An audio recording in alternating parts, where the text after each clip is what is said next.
ദൈവനാമത്തിന് മഹത്വം ഉണ്ടായിരിക്കട്ടെ. മലങ്കര കാത്തലിക് TV സംപ്രേഷണം ചെയ്യുന്ന സന്തോഷത്തിൻ്റെ സദ്വാർത്ത 89-ാം എപ്പിസോഡിലേക്ക് സ്നേഹപൂർവ്വം ഏവർക്കും സ്വാഗതം. നാളെ പെന്തിക്കോസ്തിക്ക് ശേഷമുള്ള 4-ാം ഞായറാഴ്ച. ആ ഞായറാഴ്ചയുടെ വായനയായി സഭ നമുക്ക് തരുന്നത് ലൂക്കാ സുവിശേഷകൻ എഴുതിയ സുവിശേഷം 10-ാം അധ്യായം 17 മുതൽ 20 വരെയുള്ള വചനഭാഗം. എന്നാൽ തിരുസഭയെ സംബന്ധിച്ചിടത്തോളം നാളെ അതിപ്രധാനമായ ഒരു തിരുനാൾ നാം ആഘോഷിക്കുകയാണ്. ദുഃഖ്രോനോ തിരുനാൾ. ദുഃഖ്രോനോ എന്ന വാക്കിൻ്റെ അർത്ഥം ഓർമ്മ എന്നാണ്.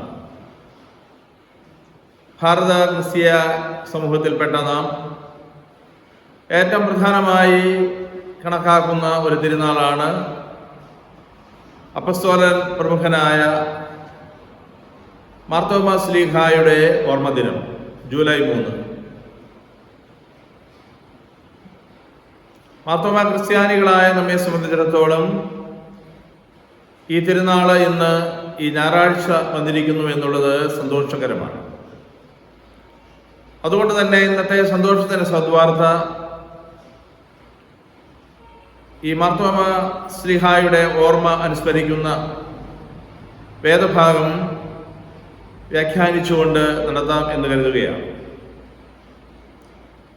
ദുഃഖ്രോനോയോടനുബന്ധിച്ച് വായിക്കുവാനായി സഭ നമുക്ക് തരുന്ന സുവിശേഷ ഭാഗം വിശുദ്ധ യോഹന്നാൻ എഴുതിയ സുവിശേഷം 20-ാം അധ്യായം 19 മുതൽ 29 വരെയുള്ള വചനഭാഗം.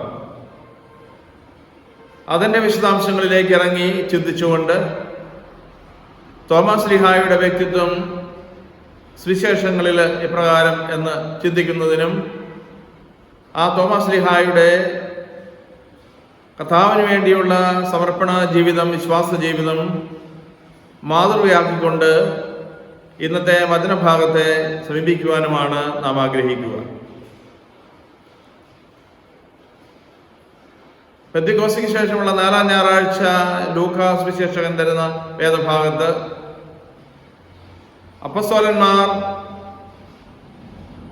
സുവിശേഷം അറിയിക്കുവാൻ പോയത് കൂടാതെ കർത്താവായ യേശു 72 പേരെ തൻ്റെ സുവിശേഷ വേലയ്ക്ക് അയക്കുന്നു.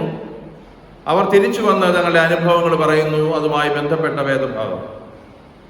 എന്നാൽ തോമാ ശ്ലീഹായുടെ ജീവിത ചിന്തകള്, അദ്ദേഹത്തിൻ്റെ പ്രത്യേകതകള് മനസ്സിലാക്കാൻ കഴിയുന്ന വേദഭാഗമാണ് ഞാൻ സൂചിപ്പിച്ച വിശുദ്ധ യോഹന്നാന്റെ സുവിശേഷം 20-ാം അധ്യായം 19 മുതൽ 29 വരെയുള്ള വചനഭാഗം.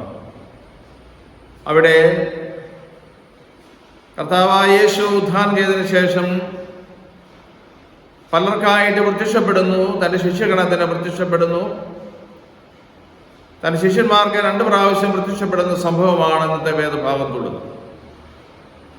അതിൽ ആദ്യ ഭാഗത്ത് തോമാ ശ്ലീഹായുടെ അഭാവത്തിൽ മറ്റപ്പസ്തോലന്മാർക്ക് യേശു പ്രത്യക്ഷപ്പെടുന്ന ഭാഗവും, തുടർന്ന് തോമാ ശ്ലീഹായും കൂടി അപ്പസ്തോല ഗണത്തിൽ ഉള്ള സമയത്ത് പ്രത്യക്ഷപ്പെടുന്ന ഭാഗവുമാണ് നമ്മുടെ വിശകലനത്തിനും ചിന്തയ്ക്കുമായിട്ട് നാം ഇന്ന് സ്വീകരിക്കുക.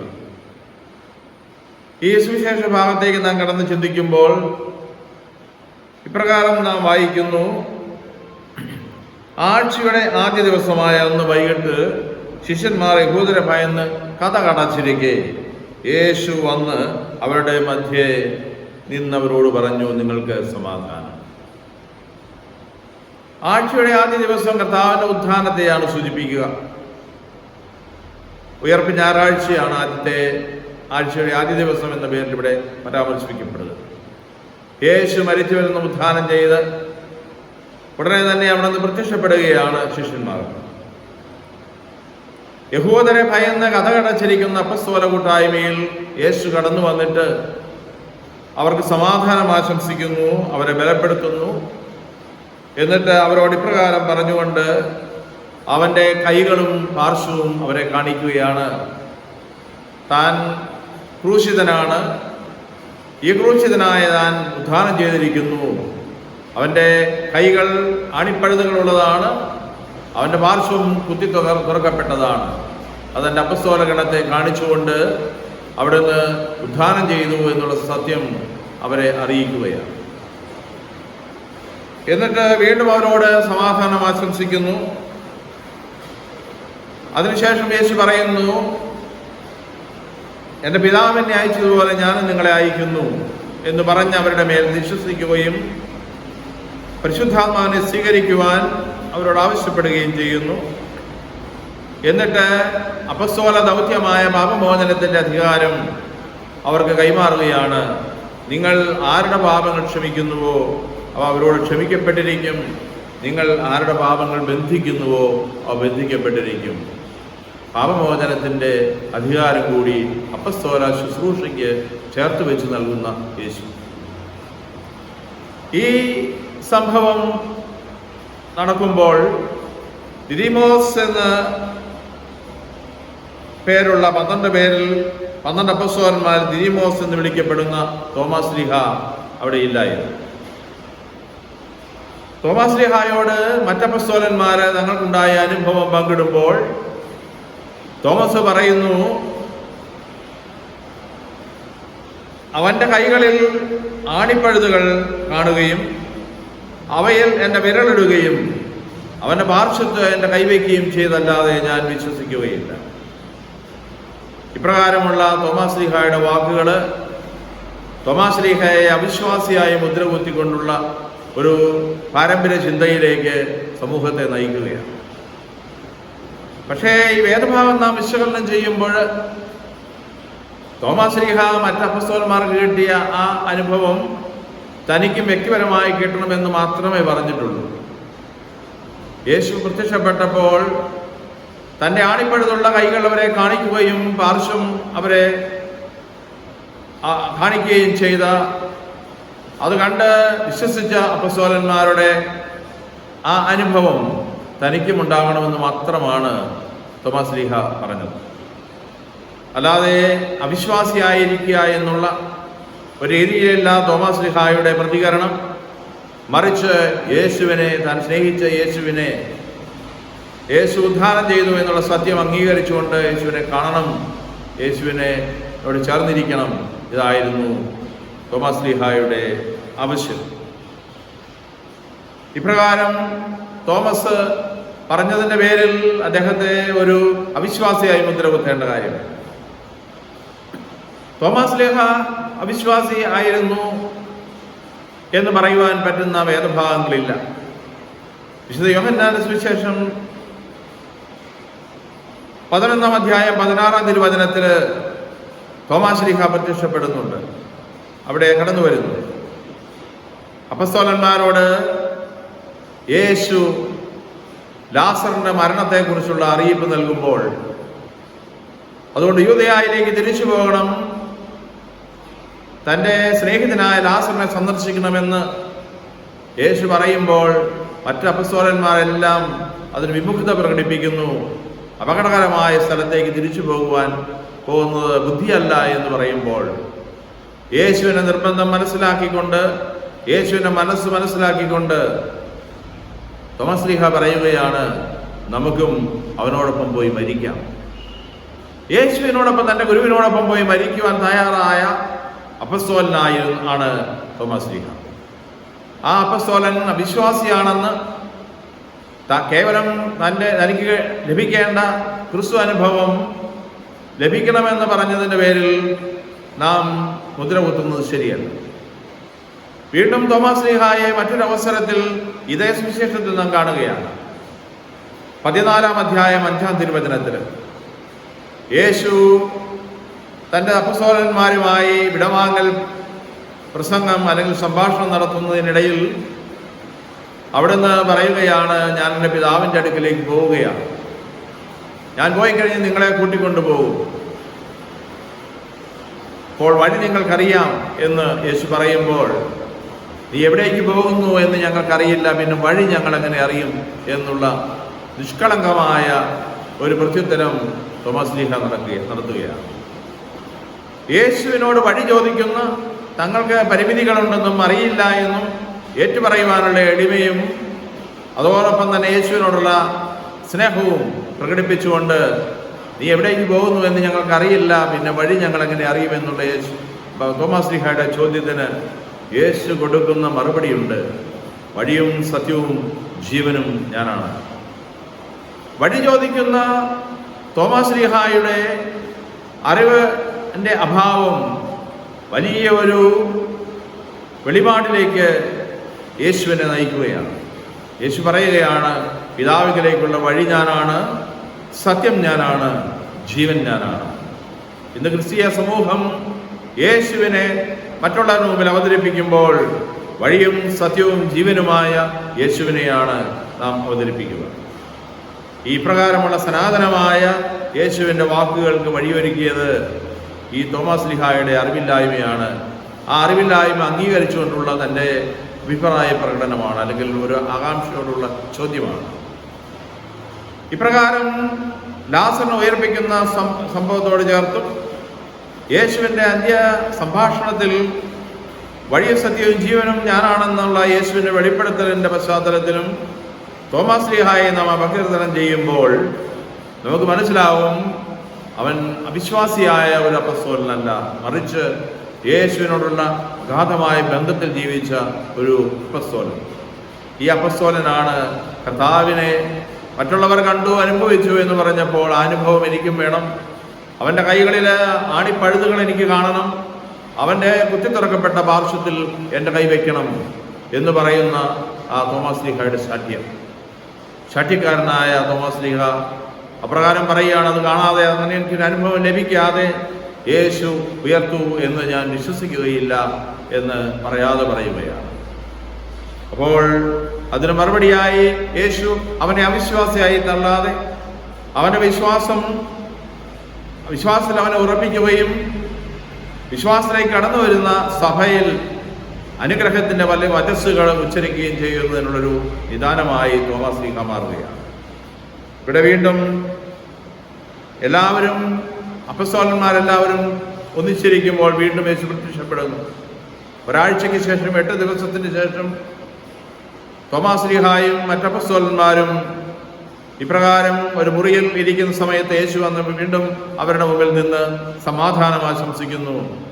അതിനുശേഷം തോമസിനെ വിളിക്കുകയാണ്, നിന്റെ വിരലിവിടെ കൊണ്ടുവരിക, എൻ്റെ കൈകൾ കാണുക, നിന്റെ കൈ നീട്ടി എൻ്റെ പാർശ്വത്തിൽ വയ്ക്കുക. അവൻ എന്താവശ്യപ്പെട്ടുവോ അത് കൊടുത്തുകൊണ്ട് അവന് വിശ്വാസത്തിൽ ഉറപ്പിക്കുന്ന യേശു. അവൻ്റെ വിശ്വാസം അത്ര വലുതാണെന്ന് മനസ്സിലാക്കുന്ന യേശു ആ വിശ്വാസത്തിൽ തോമസ് ലീഹായെ ഉറപ്പിക്കുവാനായിട്ട് ഒരിക്കൽ കൂടി പ്രത്യക്ഷപ്പെടുവാൻ തയ്യാറാകുകയാണ്. എന്നിട്ട് പറയുകയാണ്, നീ അവിശ്വാസിയായിരിക്കാതെ വിശ്വാസിയായിരിക്കുക. ഈ വിശ്വാസിയായ തോമസ് ലീഹായാണ് AD 52 ഭാരതത്തിൽ വന്നത്, ഇവിടെ ക്രിസ്തീയ സമൂഹത്തിന് രൂപം കൊടുത്തത്, കർത്താവിൻ്റെ സുവിശേഷം ഹൈന്ദവ വേരോട്ടമുള്ള ഈ മണ്ണിൽ പ്രസംഗിച്ചത്. ഈ തോമസ് ലീഹ വിശ്വാസികൾക്ക് മാതൃകയാണ്. തോമസ് ഇപ്രകാരമുള്ള കർത്താവിൻ്റെ വചസ്സുകൾ കേട്ടപ്പോൾ പ്രതികരിക്കുന്നത് ശ്രദ്ധേയമാണ്. തോമസ് പറഞ്ഞു, എൻ്റെ കർത്താവേ, എൻ്റെ ദൈവമേ. തോമസ് ഒരിക്കലും ചെന്ന് യേശുവിൻ്റെ ആണിപ്പഴുതുകളുള്ള കൈകളിൽ വിരലിടുകയോ അവൻ്റെ പാർശ്വത്തിൽ കൈ വയ്ക്കുകയോ ചെയ്തില്ല. മറിച്ച് യേശുവിൻ്റെ ഈ വാക്കുകൾ അവൻ സ്വീകരിച്ചിട്ട് അവൻ വിശ്വാസത്തിലേക്ക് ആ നിമിഷം തന്നെ കടന്നു വന്നുകൊണ്ട് ഏറ്റവും വലിയ ക്രിസ്തീയ വിശ്വാസ പ്രകടനമായ യേശുവിനെ കർത്താവായിട്ട് അംഗീകരിക്കുന്ന വചസ്സുകൾ ഉരുവിടുകയാണ്. എൻ്റെ കർത്താവേ, എൻ്റെ ദൈവമേ. യേശുവിനെ കർത്താവും ദൈവവുമായിട്ട് അവൻ ഏറ്റുപറയുകയാണ്. അപ്രകാരം യേശു രക്ഷകനാണെന്നും കർത്താവാണെന്നും ദൈവമാണെന്നും അവൻ ഏറ്റുപറഞ്ഞപ്പോൾ വീണ്ടും യേശു അവനോട് തുടർന്ന് പറയുകയാണ്, നീ ഇപ്പോൾ എന്നെ കണ്ടതുകൊണ്ട് വിശ്വസിച്ചിരിക്കുന്നു. കാണാതെ വിശ്വസിക്കുന്നവർ ഭാഗ്യവാന്മാരാണ്. ഞാനും നിങ്ങളും അടങ്ങുന്ന ക്രിസ്തീയ സമൂഹം ഭാഗ്യമുള്ളവ എന്ന് യേശു പറഞ്ഞുവെങ്കിൽ അങ്ങനെ പറയുവാനുള്ള ഒരു അവസരം, ആ ഉറപ്പ് നമുക്ക് തരുവാനുള്ള ഒരവസരം ഉണ്ടാക്കിയത് തോമാസ് ശ്ലീഹായാണ്. തോമാസ് ശ്ലീഹായുടെ ക്രിസ്തു അനുഭവത്തിലേക്കുള്ള ശാഠ്യമാണ്, അതിനു വേണ്ടിയുള്ള ഒരു ശാഠ്യമാണ് സത്യത്തിൽ ഇപ്രകാരമുള്ള ഒരു വലിയ വെളിപാടിന് കാരണമായത്. ആധുനിക സഭയിൽ നാം ഇന്ന് വിശ്വാസികളുടെ കൂട്ടായ്മയിൽ എണ്ണപ്പെടുമ്പോൾ തോമാസ് ശ്ലീഹ നമുക്ക് പറഞ്ഞു തന്ന വിശ്വാസം നാം ഇന്ന് നമ്മുടെ ക്രിസ്തീയ കൂട്ടായ്മകളിലൂടെ, കുടുംബങ്ങളിലൂടെ ജീവിക്കുമ്പോൾ ഈ ക്രിസ്തു അനുഭവം ലഭിച്ച അപ്പസ്തോലന്റെ ഈ ഓർമ്മ കഴിക്കുന്ന ദിവസം ഈ വചനഭാവം നമ്മെ ശക്തീകരിക്കണം. തോമാസ് ശ്ലീഹായുടെ ഓർമ്മ ദുഃഖറോനോ എന്ന പേരിൽ സഭ ആചരിക്കുമ്പോൾ, മറ്റു പല ഓർമ്മകൾ ആചരിക്കുമ്പോഴും ഒന്നും ചേർക്കാതെ തന്നെ ഓർമ്മ എന്നുള്ള വാക്ക് ദുഃഖറോനോ എന്ന് പറഞ്ഞുകൊണ്ട് ഈ തോമാസ് ശ്ലീഹായുടെ ഓർമ്മ നാം സാഘോഷം കൊണ്ടാടുമ്പോൾ അവിടെ തോമസ് കേവലം അവിശ്വാസിയല്ല, വിശ്വാസിയാണെന്നും യേശുവിനെ കാണാതെ വിശ്വസിച്ചവരുടെ കൂട്ടായ്മയിൽ നാം സഭയാകുന്ന നാം വലിയ വിശ്വാസ കൂട്ടായ്മയുടെ ഭാഗമാണ് എന്നും നമുക്ക് ഏറ്റുപറയാം. ഇന്ന് ഈ ദുഃഖറോന തിരുനാൾ നമ്മുടെ കൂട്ടായ്മകളിൽ നാം ആചരിക്കുമ്പോൾ ഈ തോമാസ് ശ്ലീഹയുടെ മാധ്യസ്ഥം നമുക്ക് യാചിക്കാം. ഭാരത മണ്ണിൽ കടന്നു വന്ന് 7 പള്ളി സ്ഥാപിച്ച് ക്രിസ്തീയ കൂട്ടായ്മയ്ക്ക് അടിസ്ഥാനമിട്ട യേശുവിൻ്റെ വചനം ഇവിടെ പ്രസംഗിച്ച ഈ തോമാസ് ശ്ലീഹായുടെ ചൈതന്യത്തിൽ നമ്മുടെ സഭാ കൂട്ടായ്മയിൽ വളരുവാൻ നമുക്ക് പ്രത്യേകമായിട്ട് ശ്രമിക്കാം. ആ തോമാസ് ശ്ലീഹ തനിക്ക് ലഭിച്ച ക്രിസ്തു അനുഭവം, രണ്ടാമത്തെ കർത്താവിൻ്റെ പ്രത്യക്ഷപ്പെടലിൽ അവനത് ഏറ്റുപറഞ്ഞുകൊണ്ട് എൻ്റെ കർത്താവേ, എൻ്റെ ദൈവമേ എന്ന് ഏറ്റുപറഞ്ഞുകൊണ്ട് കർത്താവിലുള്ള വിശ്വാസം പ്രകടിപ്പിച്ചുവെങ്കിൽ നമ്മുടെ ക്രിസ്തീയ ജീവിതത്തിൽ എല്ലാ ദിവസവും അനുനിമിഷം നമ്മളുടെ ഈ വലിയ വിശ്വാസം ഏറ്റുപറയുന്നവരായിട്ട് നമുക്ക് മാറാം. അപ്പോൾ നാം തോമാസ് ശ്ലീഹായുടെ മക്കളായി മാറും, നാം മാർത്തോമാ ക്രിസ്ത്യാനികളായി മാറും. തോമാസ് ശ്ലീഹ അവിശ്വാസിയല്ല, ഏറ്റവും വലിയ വിശ്വാസിയാണ്. നമുക്കും അവനോടുകൂടി പോയി മരിക്കാമെന്ന് പറഞ്ഞ തോമാസ് ശ്ലീഹായെ പോലെ വഴിയും സത്യവും ജീവനും എന്ന യേശു തന്നെ വെളിപ്പെടുത്തുന്നതിന് മുമ്പായിട്ട് നീ എവിടേക്ക് പോകുന്നു എന്ന് അറിയില്ലാത്തത് കൊണ്ട് വഴി ഞങ്ങൾ എങ്ങനെ അറിയുമെന്ന് എളിമയോടെ തൻ്റെ അറിവില്ലായ്മ ഏറ്റുപറഞ്ഞ അപ്പസ്തോലനെ പോലെ നമ്മുടെ ബലഹീനതകൾ ദൈവസന്നിധിയിൽ ഏറ്റുപറയുന്നതിന്, കർത്താവിൻ്റെ വലിയ വെളിപാടുകൾക്ക് അത് നിദാനമാകുന്നതിന് നമ്മെ തന്നെ സമർപ്പിക്കാം. ഈ തിരുനാൾ ധന്യമാകട്ടെ. ഈ ദുഃഖറോന തിരുനാള് ക്രിസ്തീയ കൂട്ടായ്മയിൽ നമുക്ക് സാഘോഷം കൊണ്ടാടാം. മാർത്തോമാ ശ്ലീഹായുടെ ഓർമ്മ നമുക്ക് ആചരിക്കാം. ഇന്ന് നാം കേട്ട യോഹന്നാൻ എഴുതിയ സുവിശേഷം 20-ാം അധ്യായം 19 മുതൽ 29 വരെയുള്ള വചനഭാഗത്തിൻ്റെ ഈ വ്യാഖ്യാനം തോമാസ് ശ്ലീഹ വഴി നമുക്ക് ലഭിച്ച ഈ ക്രിസ്തീയ വിശ്വാസത്തിൻ്റെ പ്രഘോഷണത്തിനുള്ള ഒരവസരമാക്കി നമുക്ക് മാറ്റാം. നാം ഏവരെയും ദൈവം അനുഗ്രഹിക്കട്ടെ. ദൈവനാമത്തിന് മഹത്വം ഉണ്ടായിരിക്കട്ടെ. പിതാവിൻ്റെയും പുത്രൻ്റെയും പരിശുദ്ധാത്മാവിൻ്റെയും നാമത്തിൽ ആമേൻ.